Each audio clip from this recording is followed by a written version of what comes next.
Bonjour à toi et bienvenue sur cette première vidéo de la chaîne. Je suis très heureux de la réaliser et j'espère que ça sera la première d'une longue série.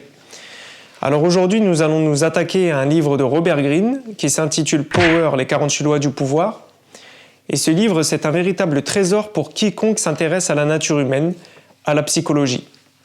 Alors sans plus tarder, nous allons résumer la première de ces lois, le premier conseil qui nous est prodigué, qui est de ne jamais surpasser son maître. L'auteur nous explique que l'être humain, une fois qu'il a acquis un certain pouvoir, de par son statut social ou lorsqu'il exerce une autre forme de pouvoir, son but, ça va être de le conserver à tout prix.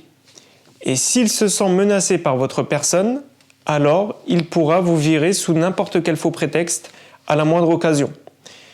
Donc, il ne faut jamais faire trop étalage de vos qualités en sa présence, puisqu'il pourrait se sentir menacé par votre personne et il vous remplacera par quelqu'un de moins séduisant, moins charismatique, en gros quelqu'un qui lui fera moins d'ombre.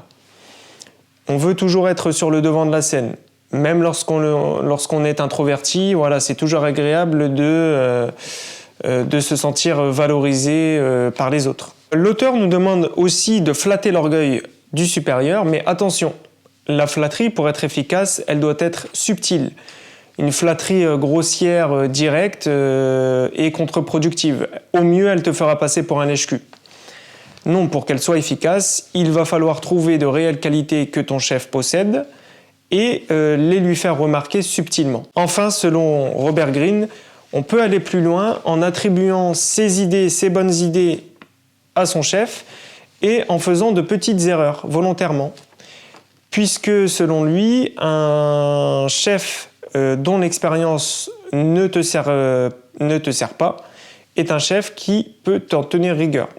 Moi, je ne suis pas tout à fait d'accord avec ces deux derniers conseils, parce que selon moi, il n'y a qu'un seul pas entre le statut d'être humain et le statut de paillasson vivant sur lequel on vient essuyer allègrement ses pieds pleins de crottes. Donc il faut vraiment faire attention, c'est un dosage subtil.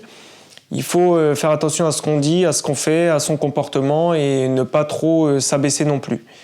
En tout cas, retenez bien une chose, c'est qu'il ne peut y avoir qu'un seul soleil, pas deux, donc laissez-le briller. Et ce qui est sûr, c'est que toute autorité est odieuse, mais toute autorité d'un subordonné sur son supérieur n'est que pure folie. Cette vidéo est maintenant terminée, je t'invite à t'abonner à la chaîne et à activer les notifications pour être au courant chaque fois qu'une nouvelle vidéo sortira. Et la deuxième vidéo va porter sur la loi numéro 2 du livre. On va se faire les 48 comme ça. Et dès qu'on a terminé le bouquin, hop, on passe à un autre livre. C'est le principe de la chaîne.